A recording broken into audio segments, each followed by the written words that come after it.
നമസ്കാരം, ഞാൻ നിങ്ങളുടെ പ്രിയപ്പെട്ട കോബർട്ട് മാസ്റ്റർ. ഇന്ന് നമ്മൾ മൃദംഗത്തിൽ പഠിക്കുന്നത് ആദ്യം നമ്മൾ ത തി തോം നം പഠിച്ചു, പിന്നെ തത്താദിത്തി തൊം തൊം നം പഠിച്ചു, പിന്നെ തത്തത്താദിത്തി അങ്ങനെ 16 വരെ വായിക്കണമെന്ന് ഞാൻ പറയണ്ടായി. പ്രാക്ടീസും ചെയ്തോളണം എന്ന് ഞാൻ പറഞ്ഞിട്ടുണ്ടായിരുന്നു. കൈയുടെ പൊസിഷനും എല്ലാ കാര്യങ്ങളും ഞാൻ വീഡിയോയിൽ കറക്റ്റായിട്ട് കാണിച്ചു തന്നിട്ടുണ്ടായിരുന്നു. ഇന്ന് ഞാൻ ഒരു പുതിയ ചൊല്ലാണ് എടുക്കാൻ പോണത്, പുതിയ ചൊല്ല്, ഇതിൻ്റെ കണ്ടിന്യൂഷൻ. ഓക്കെ, അതിന് നമ്മൾ 2 കൈയും കാണിക്കും. അപ്പോൾ കറക്റ്റായിട്ട് നോക്കിക്കൊള്ളണം എങ്ങനെയാണ് വായിക്കണമെന്ന്. അപ്പം നമ്മൾ വായിക്കാൻ പോകുന്ന ചൊല്ല് ഇതാണ്: ത കി ട ദി കി ട ദോം കി ട നം കി ട. ചിലർ ദോം എന്ന് പറയും, ചിലർ തോം എന്ന് പറയും. എന്ത് പറഞ്ഞാലും കുഴപ്പമില്ല. ത കിട്ട ദി കിട്ട ദോം കിട്ട നം കിട്ട എന്നാണ് വായിക്കുന്നത്. ചിലർ ഞാൻ പറഞ്ഞില്ലേ, ത കിട്ട ദി കിട്ട ദോം കിട്ട നം കിട്ട, അതിനുപകരം തോം കിട്ട എന്ന് വേണമെങ്കിലും പറയും. അത് എന്തായാലും കുഴപ്പമില്ല. അപ്പോൾ അതെങ്ങനെയാണ് വായിക്കുന്നത് എന്നാണ് ഞാൻ പറഞ്ഞു തരാൻ പോകുന്നത്. ഞാൻ പറഞ്ഞ പോലെ തന്നെ ത, ആദ്യത്തെ ത. ഓക്കെ, ത. പിന്നെ ഈ സൈഡിലാണ് കിട്ട എന്ന് വായിക്കുന്നത്. ഓക്കെ,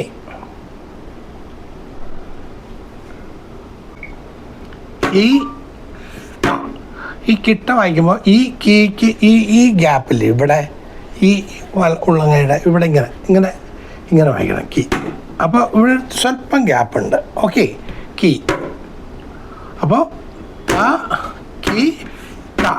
ട എന്ന് പറയുമ്പോൾ ഈ ഒരു വിരലുകൊണ്ട് ഈ നടുക്ക്, ചോറിൻ്റെ നടുക്ക്, കേട്ടോ.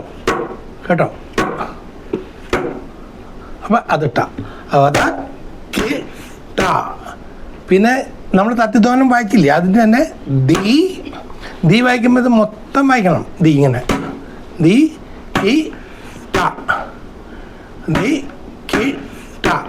പിന്നെ ദോം നിങ്ങൾക്കറിയാം, സൈഡിൽ ദോം, ദോം കി ട നം കി ട.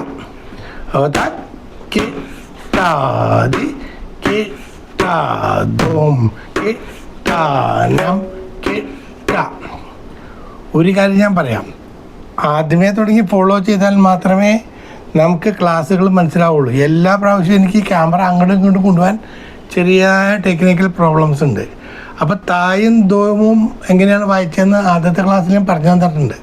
അപ്പോൾ അത് നോക്കിയിട്ട് വായിക്കണം. അപ്പോൾ ഒരു പ്രാവശ്യം കൊണ്ട് വായിച്ച് കേൾപ്പിച്ചു തരാം. ത കി ട ദി കി ട ദോം കി ട നം കി ട. ത കി ട ദി കി ട ദോം കി ട നം കി ട.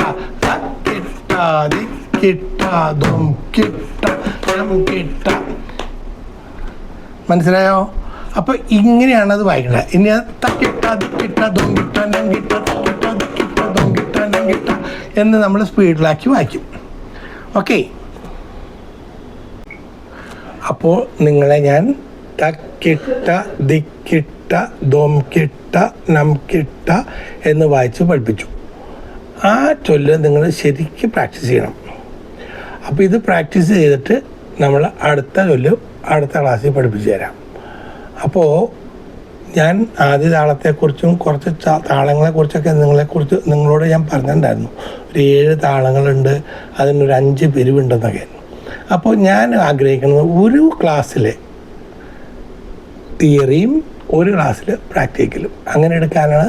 ആഴ്ചയിൽ ഒരു ക്ലാസ്സല്ലേ ഉള്ളൂ. അപ്പോൾ നമുക്ക് മൊത്തം 4 ക്ലാസ് ഉണ്ട്. 4 ക്ലാസ്സിൽ 2 ക്ലാസ് തിയറിയും 2 ക്ലാസ് പ്രാക്ടിക്കലായിട്ടും എടുക്കാം എന്നാണ് എൻ്റെ മനസ്സിൽ വിചാരിക്കുന്നത്. നിങ്ങൾക്ക് എന്തെങ്കിലും അഭിപ്രായം ഉണ്ടെങ്കിൽ എന്നോട് വാട്സപ്പിൽ അല്ലെങ്കിൽ ഇത് കമൻറ്റിൽ പറയാം. പിന്നെ എല്ലാവരും സബ്സ്ക്രൈബ് ചെയ്ത്, എല്ലാവരും അത് ഷെയർ ചെയ്ത്, ബെല്ലൈക്കൺ ഞെക്കി എല്ലാ കാര്യങ്ങളും നിങ്ങൾ തന്നെ ചെയ്യണം. പ്രാക്ടീസും നിങ്ങൾ തന്നെ ചെയ്യണം. അറ്റ്ലീസ്റ്റ് 1 മണിക്കൂറായി. ഇപ്പം നമ്മൾ പഠിച്ചപ്പോൾ ആദ്യം ഞാൻ പറഞ്ഞു 1/2 മണിക്കൂർ പ്രാക്ടീസ് ചെയ്താൽ.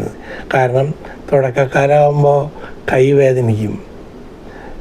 പിന്നെ നമ്മൾ പ്രാക്ടീസ് ചെയ്ത് ആ വേദനയൊക്കെ മാറും. അപ്പോൾ തക്കിട്ട ദിക്കിട്ട ദോം കിട്ട ലങ്കിട്ട എന്നുള്ള പ്രാക്ടീസ് ചെയ്ത് നമ്മൾ അടുത്ത ക്ലാസ്സിൽ നമ്മൾ കാണും.